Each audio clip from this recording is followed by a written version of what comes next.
kalodi. Grabe dito mga kalodi. In the first time po mga kalodi, mangyayari ang isang malaking rally po dito. Sino ba talaga mga kalodi ang mga kuwap sa bansang Pilipinas mga kalodi?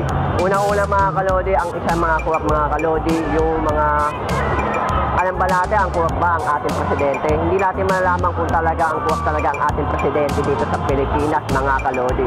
Unang-una mga kalodi, ang kuwak dito mga kalodi, yung mga senador, mga congressman, ang pinakamabababa sa mga sekta ng mga government mga kalodi. Yan, abangan nyo po dito sa likod natin ang malaking rally din po dito nangyayari sa bansang Pilipinas. Dito sa EDSA mga kalodi. Lalo na dadami na po ito. Parami kanina pa pang umaga mga kalodi. Ngayon nasasakyan natin sa dami ng dito sa EDSA ngayon sa magiging tawag dito people power mga kalodi. Binabagsak natin sa bansang Pilipinas yung mga corruption dito sa bansang Pilipinas mga kalodi. Yan, saksiyan natin to mga kalodi. Ikot pa po tayo, samahan nyo ako dito sa ating vlog dito sa Abungkod TV Show sa ginaganap ng EDSA Revolution mga kalodi. Yan, maraming salamat mga kalodi, samahan nyo ako what this mga kalodi. Tuklasin natin ang sino ba ang mga kuwap sa bansang Pilipinas.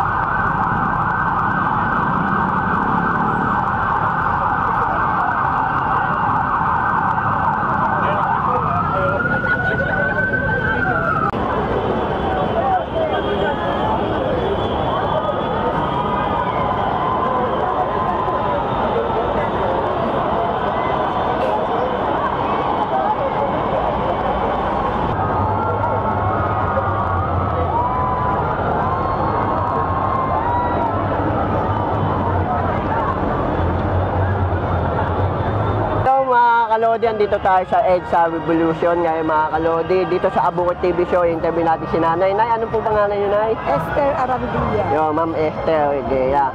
Ngayon, Nay, ano ba masasabi niyo po ngayon sa ating nagaganap sa malaking corruption sa bansang Pilipinas? Nakikisa ako kasi masyado ng corruption talaga.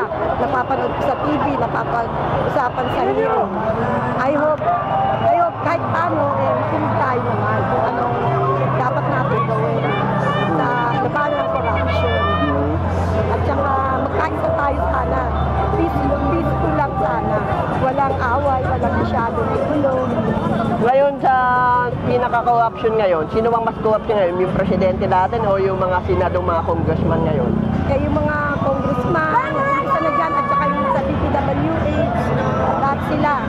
Siguro yung presidente, wala mong alam, pero hindi ko alam kung siya ang last na magpipirma. Hindi ko alam. Ngayon, hindi natin alam masasabi natin kung talaga kasama ang ating presidente. Una, pinakita niya sa atin ba't niluntad niya yung corruption na nangyayari sa malaking project ng ginawa ng isang sangay ng government. Ngayon, nahayag po ngayon, kaya nagkaroon ng people power ngayon sa corruption ngayon. Ano ba masasabi mo ngayong panahon ngayon na sa pinakamalaking corruption na nangyayari sa bansang Pilipinas? Tumanda na ako ng ganito. Ang alam ko ngayon, ang pinaka-corrupt talaga. Grabe talaga. At saka may social media na kasi, kaya masyado nang alam na ng mga tao. Hindi kasi nag-araw, wala. Eh ngayon, masyado na kaya. Yo, maraming salamat po, Nay. Thank you so much. Sana sa darating po ng panahon na at least na nalaman nyo, naabutan nyo yung ating matandang Marcos. Dati ang gandang ulan ng ating bansang Pilipinas, no?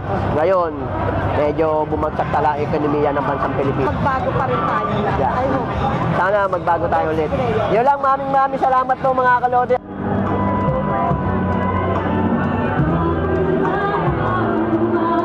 Iba! Marcos Duterte! Walang pinag-iba!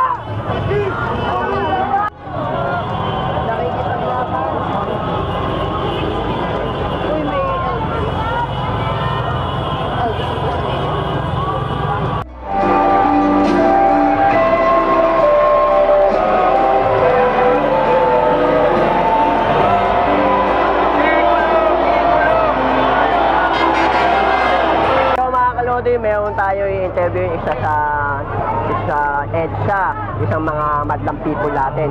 Gusto natin makausap bakit gusto po niya sumama dito sa EDSA Evolution. Ano na po, tawagin na natin po siya. Hello po ma'am, magandang umaga at magandang hapon din. Walang umaga po tayo. Ngayon ano ba gusto natin na ipakita, ipaglaban natin sa bansang Pilipinas? At first time niyo po ba sumama sa ganitong rally? Unang-una po gusto po natin ipaglaban yung karapatan ng bawat Pilipino, hindi lang po sa karapatan natin magkaroon ng magandang mga proyekto na nababayaran po ng tax natin, kundi para na rin po sa bawat Pilipino na nagsasuffer po. Like for example po, those Filipinos na nakatira po sa mga mabababang lugar na konting ambon po, halos buhay na po nila agad yung nakataya. Yeah. So, I hope itong rally po na nangyayari ngayon will open the eyes of every government officials, also the other Filipinos na dapat ang ginagawa nila is hindi magpayaman kundi tumulong at paunlarin ng yung bansa po natin. Last question ma'am, sino ba na pinakakawap sa bansang Pilipinas? Yung mga senador o yung ating presidente o mga congressman na pinakamababang sesta ng bansang Pilipinas? Ano sa palagay niyo ma'am, masasabi niyo po kung sino po sa mga doon? For me po, ang pinakakurap po talaga sa lahat ng yan ay ang bawat isa po sa kanila, pantay-pantay po yan. Kesyo nakukuha po sila ng napakalaking halaga or napakalit na halaga. So, ginalaw mo yung pera na para dapat sa taong bayan, sa kang kurap and deserve mong mamatay talaga. Ganun po katindi talaga yung ano. Ng mga naranasan natin ngayong panahon, nabunyag ang mga corruption ngayon sa ating Pangulo na napunta niya, mga nag-ibang proyekto. Alam ba ng ating Pangulo yung mga corrupt na nangyari sa kanyang baba o hindi? For sure po alam niya po yan. Hindi po pwedeng na hindi niya po alam yan dahil nasasakupan niya po yan. Sa palagay mo ba, sino mas corrupt sa dalawa? Yung senador o yung presidente natin? The higher officials po ay hinahayaan po nila na maging corrupt po yung mga maliliit na gobyerno. I believe that the president can siya po ang dapat mag-hold ng accountability sa nangyayari po talaga. Yes, correct yun ma'am. Maraming salamat ma'am dahil ang special tong araw ngayon, mga Yes po. September ngayon, 2025. Grabe, may experience ko to sa daming naranasan na raling bansang Pilipino. Ngayon lang at ang lumabas muli itong people power talaga mga kalodi. Maraming salamat po ma'am sa unting pag-interview ko sa inyo. Sana samahan nawa tayo palagi. Thank you so much ma'am. Maraming salamat. Ma'am, ano pala name niyo ma'am? Ligaya po. Ma'am Ligaya. Thank you mga kalodi. Si Ma'am Ligaya po ang ating na-interview. Sana may matutunan po kayo sa sinabi po niya. Maraming salamat mga kalodi. Hanggang dito na lang ang ating vlog mga kalodi. Pwede ko magka-picture? Pwede.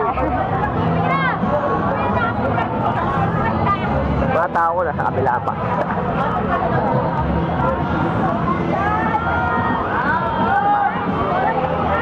Pag-ibig. Thank you.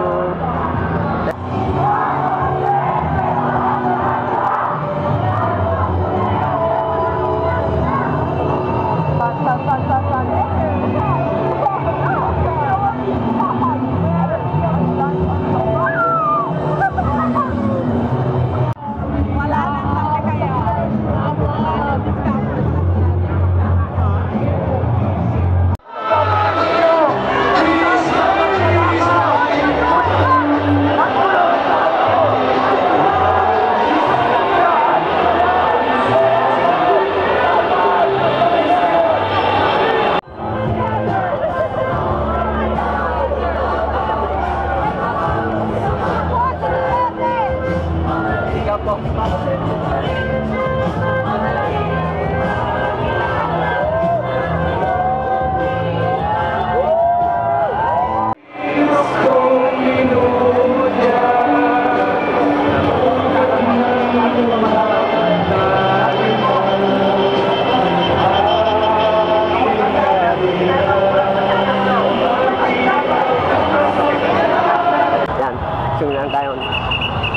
Kalodi, andito tayo ngayon sa Abungot TV Show mga Kalodi.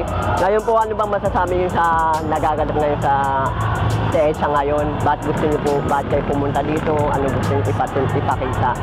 Well, basically pumunta po kami dito para makaisa, para ipakita na yung kabataan po is gising, unlike sa pananaw ng iba na walang alam yung kabataan. Kasi naniniwala po kami na ang kabataan ay pag-asa ng bayan. So, bali ngayon nagaganap sa malaking corruption sa bansang Pilipinas. Ano ba gusto niyo maging mangyari sa ating bansang Pilipinas? Humahanap ba tayo ng justisya o...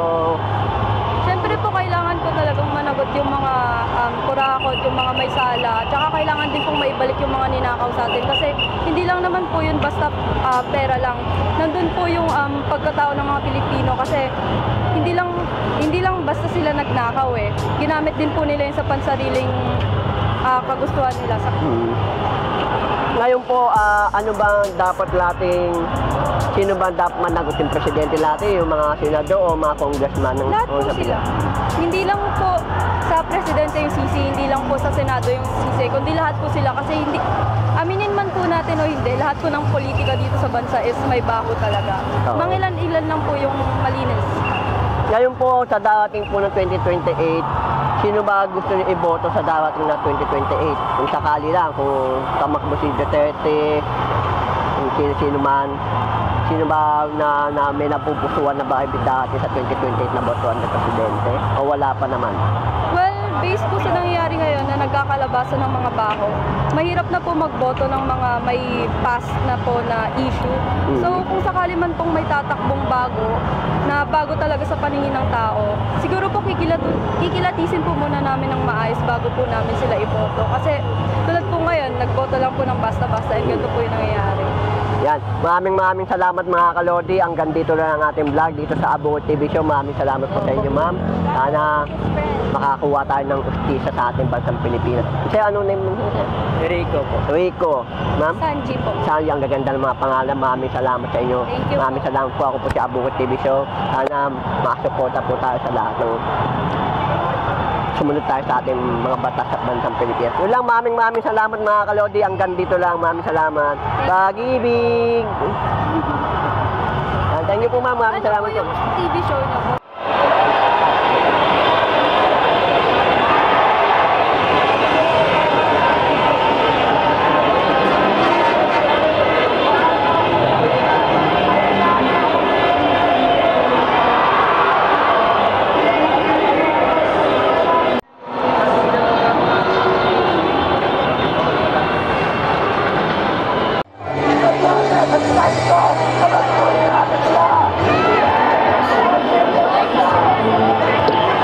Go.